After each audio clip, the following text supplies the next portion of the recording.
Halo semua, bertemu lagi dengan Let's Movie. Semoga kalian semua diberi kesehatan dan rizki yang berlimpah. Baiklah, kali ini admin akan mengulas film bergenre thriller yang sangat seru. Film ini berjudul Venom yang rilis pada tahun 2015. Tanpa banyak cincong, yuk langsung aja kita ke alur ceritanya. Tapi sebelum itu, alangkah lebih baiknya subscribe dulu channel ini ya.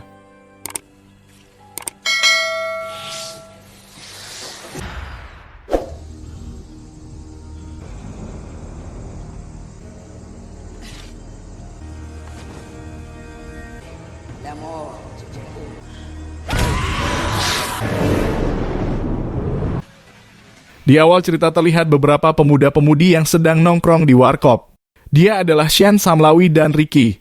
Sean mengingatkan Samlawi untuk move on dari Eden dan berhenti memandangi Eden. Namun Samlawi masih berharap kepada Eden. Dia terus memandangi Eden meskipun Eden terlihat cuek dan sibuk melayani pesanan para pembeli. Bosan karena keseringan dengar cerita Eden dan Samlawi. Ricky pun pindah meja dan menghampiri para gadis kesepian yang ada di sebelah mejanya untuk mencicipi kopi pahit milik mereka. Beralih ke dapur, Eden terlihat kurang baik. Temannya pun bertanya kepada Eden. Tak berselang lama, datanglah sang pelanggan kopi pahit dan gehu panas. Dia adalah si Codet. Meskipun terlihat menyeramkan, tapi Eden selalu ramah kepadanya. Tanpa memesan pun Eden langsung membuatkan kopi pahit dan gehu panas kesukaan si Codet. Di tempat lain terlihat neneknya Sisi sedang menyeret sebuah koper, kemudian dimasukkannya koper itu ke dalam mobil untuk dibawa pulang ke rumahnya. Beralih ke si Codet yang sedang asik kekenyoh dan minum kopi pahit kesukaannya. Sementara itu, gadis kesepian itu menawarkan 2 buah pepayanya kepada Ricky. Kemudian gadis itu mengolok-ngolok si Codet dengan menunjukkan buah pepayanya tersebut ke arah si Codet.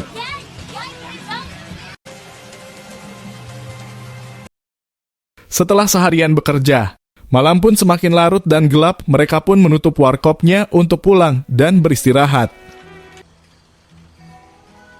Di tempat lain, si nenek pun pulang membawa koper itu dengan penuh kecemasan. Seperti malam-malam sebelumnya, Eden menggoes sepedanya dengan penuh semangat dan keberanian karena beberapa hutan yang penuh begal dia lewati.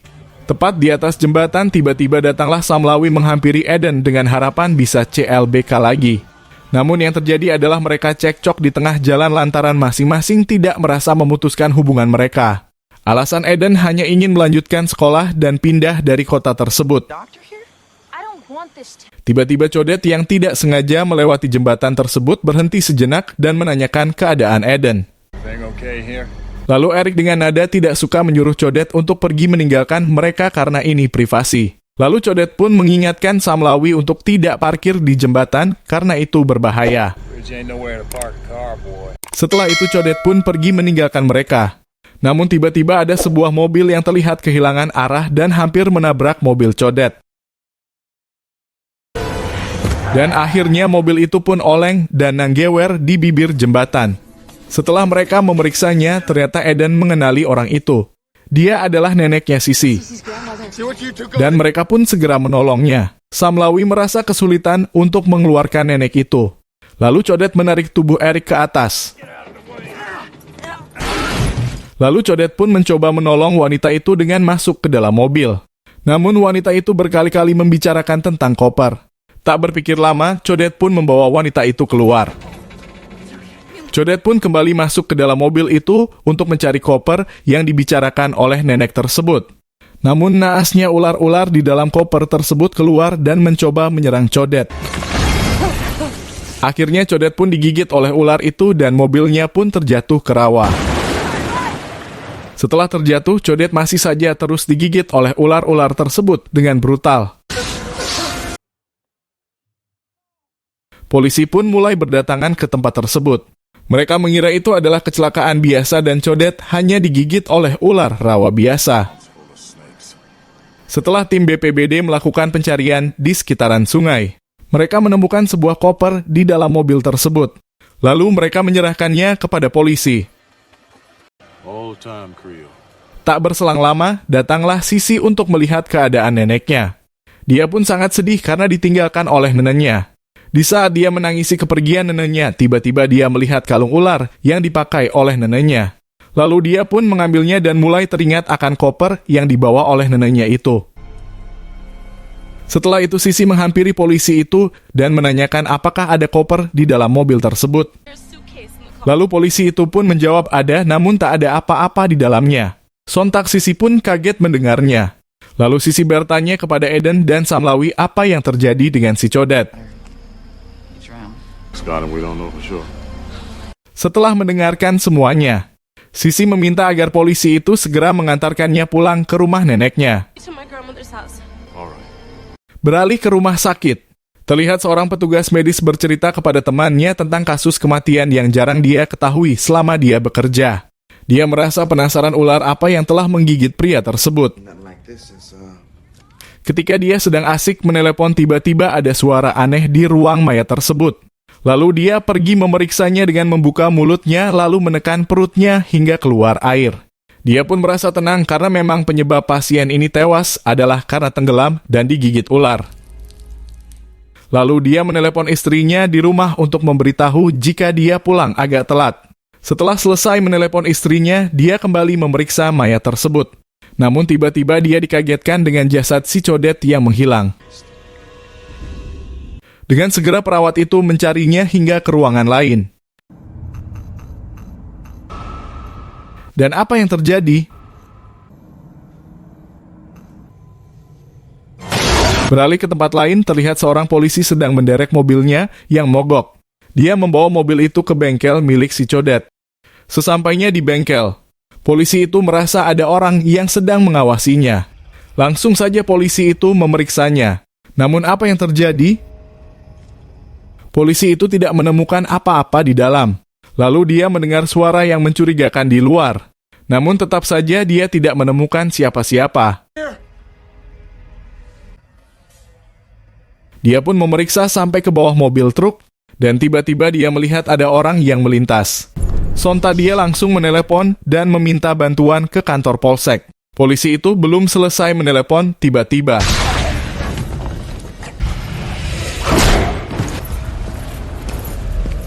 beralih ke kota. Samlawi meminta maaf kepada Shan karena tidak bisa menyelamatkan bapaknya dalam kecelakaan itu. Namun Shan seolah itu bukanlah masalah, karena memang Shan membenci bapaknya yang telah menelantarkan dia dan ibunya. Di tempat lain, Codet mengumpulkan jasad-jasad orang yang telah dia bunuh dengan memberikan simbol ular di dahi mereka. Di sela-sela hari liburnya, Eden menyempatkan waktunya untuk mengunjungi makam mendiang ayahnya. Setelah itu dia merasa ada sesuatu yang memanggilnya ke sebuah tempat.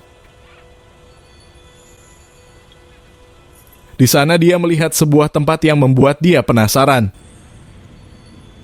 Eden pun mencoba mendatanginya.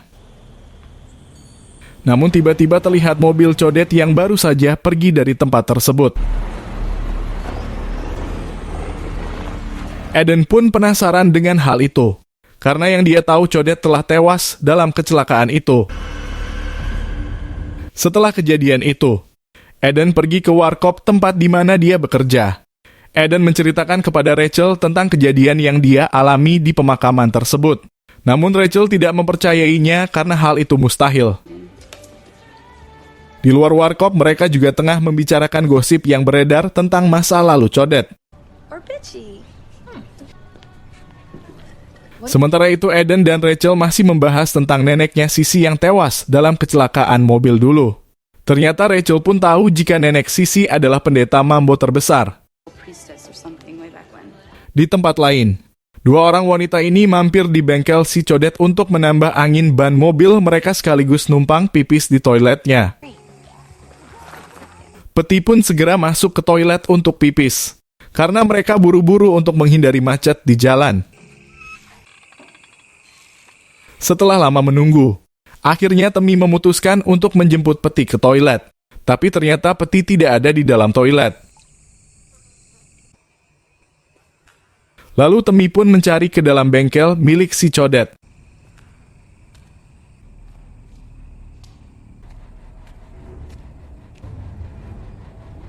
hingga dia dikagetkan dengan sepatu peti yang terlepas di lantai, sementara si peti tidak ada. Hingga akhirnya Temi menginjak ceceran darah sehingga dia tergelincir dan jatuh ke lantai. Lalu muncullah Codet dan menyerang Temi. Temi pun mencoba melarikan diri dari tempat itu, namun pintunya terkunci. Lalu Codet menyerang Temi dengan brutal. Dia menurunkan mobil itu untuk menjepit tubuh Temi. Codet terus saja menyiksa Temi dengan sadis. Di tempat lain, Sean dan Rachel sedang sibuk mengadu jigong. Kemudian Samlawi dan Eden pun mendatangi mereka. Ternyata di sana sudah ada Ricky yang sedang membahas tentang kematian orang-orang yang terjadi belakangan ini. Dan pelakunya adalah bapaknya Sean alias si Codet. Sean pun merasa tersinggung dengan perkataan mereka. Lalu dia pun segera pergi meninggalkan tempat itu.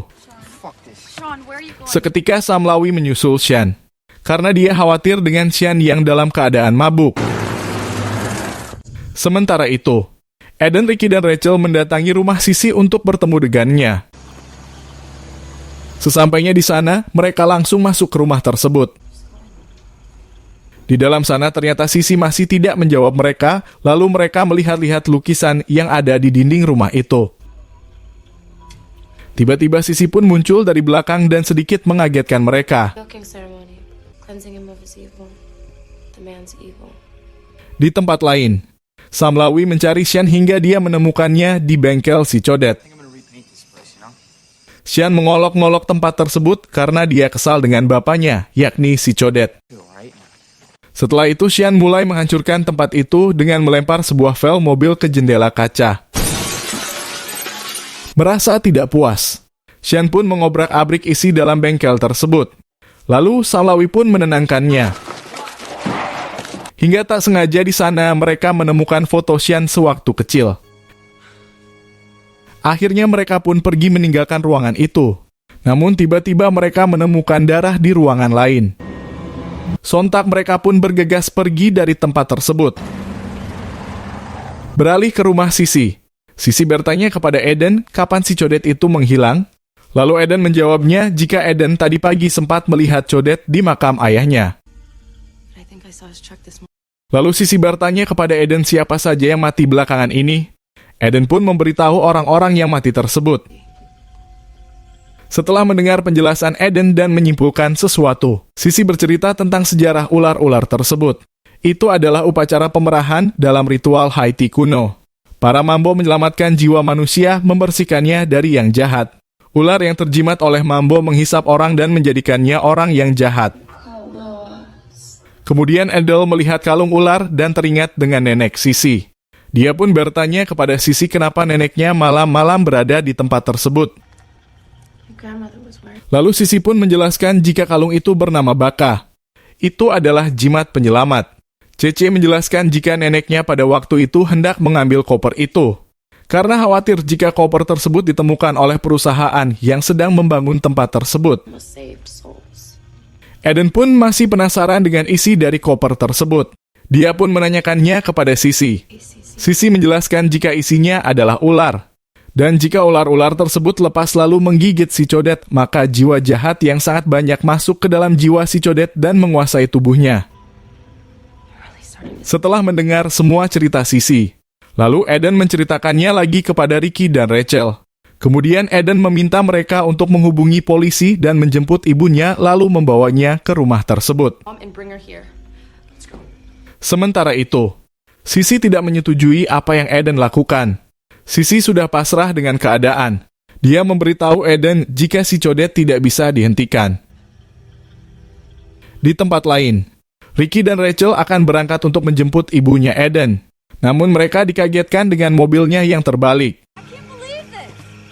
Kemudian mereka juga terkejut dengan adanya mobil si Codet yang berada di situ. Suasana pun bertambah tegang dengan adanya suara-suara aneh yang terdengar. Akhirnya sosok si Codet pun muncul di hadapan mereka dengan memegang linggisnya. Si Codet pun mengejar mereka sampai ke rumah Sisi. Lalu Rachel pun terjatuh karena dilempar dengan linggis oleh si Codet. Namun kali ini nasib Rachel masih beruntung. Mereka menyelamatkannya dan membawanya ke rumah Sisi.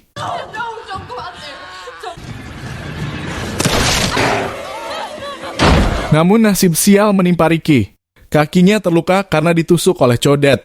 Dan akhirnya dia pun koit. Setelah memboneng Ricky, si Codet kemudian membuat simbol ular di dinding rumah tersebut menggunakan darah Ricky. Eden pun tak tinggal diam. Dia mencoba menanyakan senjata kepada Sisi. Lalu dia pun mengambil senjata itu. Tak berselang lama, datanglah Samlawi dan Xian ke rumah Sisi. Samlawi dan Xian dikejutkan oleh cahaya lampu mobil yang menyorot mereka.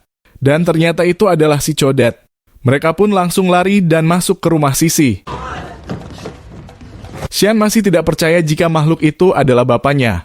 Namun seketika leher Xian ditarik dengan rantai oleh si Codet.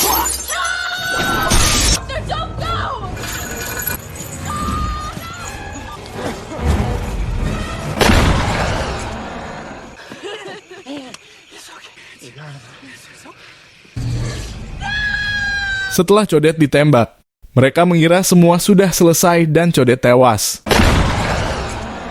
Namun tiba-tiba Codet bangkit lagi dan menyerang Xian. Kemudian mereka menolong dan membawa Xian masuk ke rumah Sisi.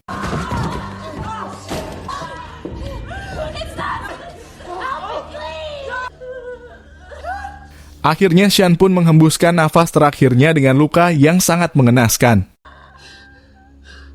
Di luar rumah, si Codet masih setia menunggu mereka dengan sedikit muter otak untuk masuk ke rumah tersebut.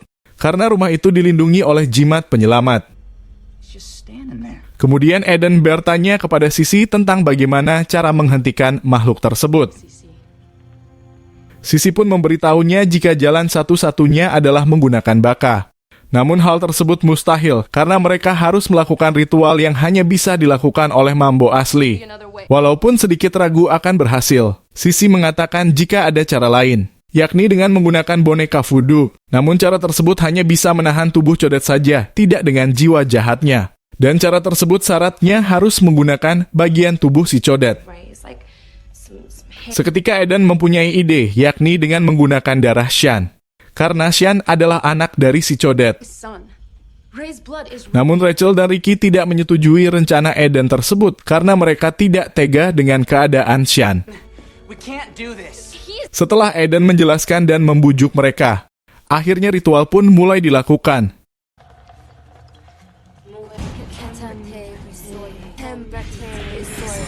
Saat mereka sedang melakukan ritual, tiba-tiba rumahnya ditarik menggunakan mobil oleh si Codet. Akhirnya rumah itu pun hancur dan beberapa reruntuhan menimpa kaki Sisi.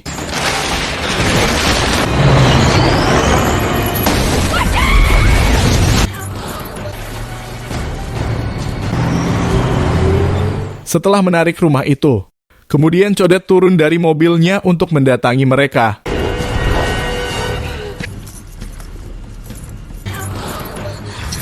Mereka pun melanjutkan ritualnya dengan menusuk kaki Xian.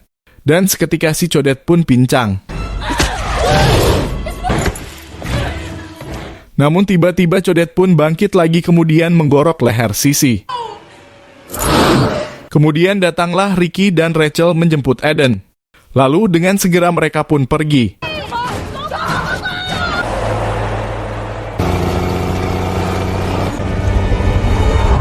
Namun Codet tidak tinggal diam. Dia mengejar mereka dengan truknya.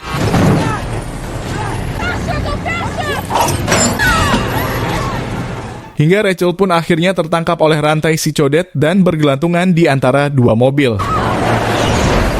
Eden pun berusaha menolong Rachel dengan menarik kakinya. Hingga akhirnya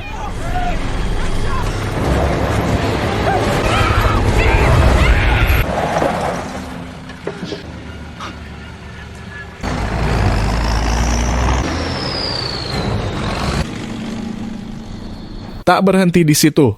Mereka pun terus dikejar oleh si Codet. Hingga akhirnya mereka berhenti di jalan buntu. Lalu mereka pun segera turun dari mobil dan melarikan diri ke arah rawa.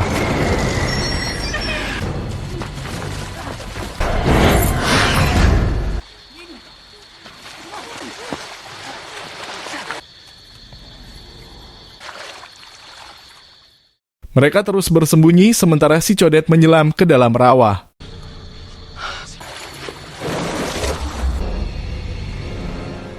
Namun tiba-tiba si Codet muncul di hadapan mereka lalu menyerang. Setelah itu Samlawi dan Eden pun terpisah.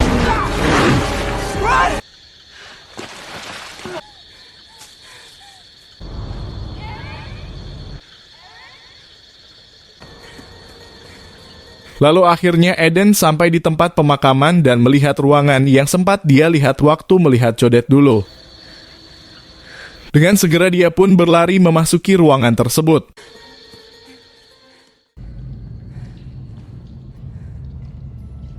Sesampainya di dalam ruangan tersebut, dia melihat sebuah altar pemujaan.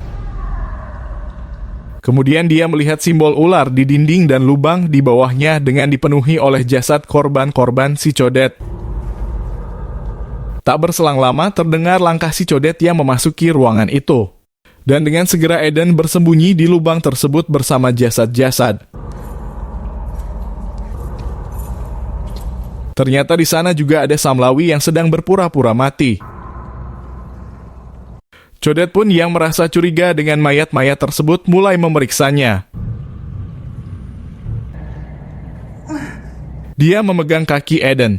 Samlawi pun berusaha mengalihkan perhatian si Codet dan Samlawi pun tewas jadi korban si Codet. Setelah itu Codet pun melanjutkan ritual sesembahannya. Sementara itu Eden mengendap-endap sambil membawa baka dan obeng untuk menusuk Codet dari belakang. Namun tiba-tiba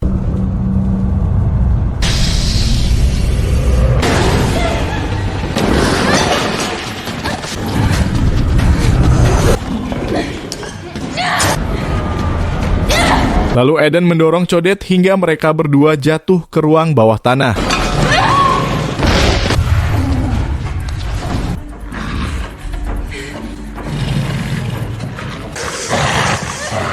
Dalam keadaan terpojok, Eden mengeluarkan baka. Seketika Codet pun mundur.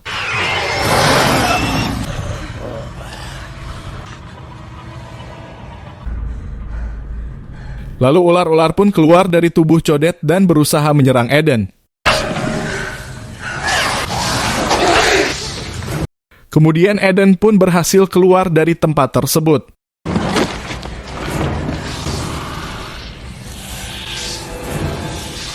Eden berusaha menutup lubangnya untuk mengurung ular-ular tersebut. Lalu Eden segera meninggalkan tempat itu. Di sana dia menemukan truk si Codet. Dia pun sempat ragu untuk mengendarainya. Namun tiba-tiba terdengar ada yang datang. Tanpa pikir panjang dia pun langsung menyalakan mobil tersebut. Keys, start. Come on.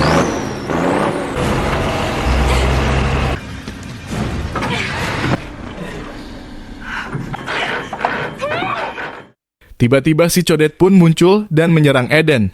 Namun Eden berusaha melawan dan menendangnya.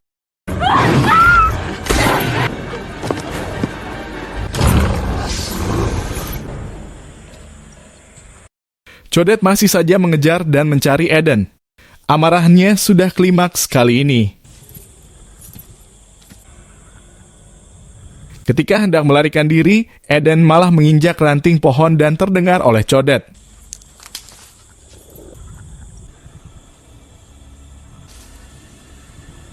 Si Codet pun mendatangi semak-semak di mana Eden bersembunyi, kemudian memukulnya. Namun ternyata Eden sudah tidak ada. Codet pun dibuat penasaran oleh Eden. Belum semenit penasaran, tiba-tiba sebuah truk muncul dan menabrak Codet hingga tewas.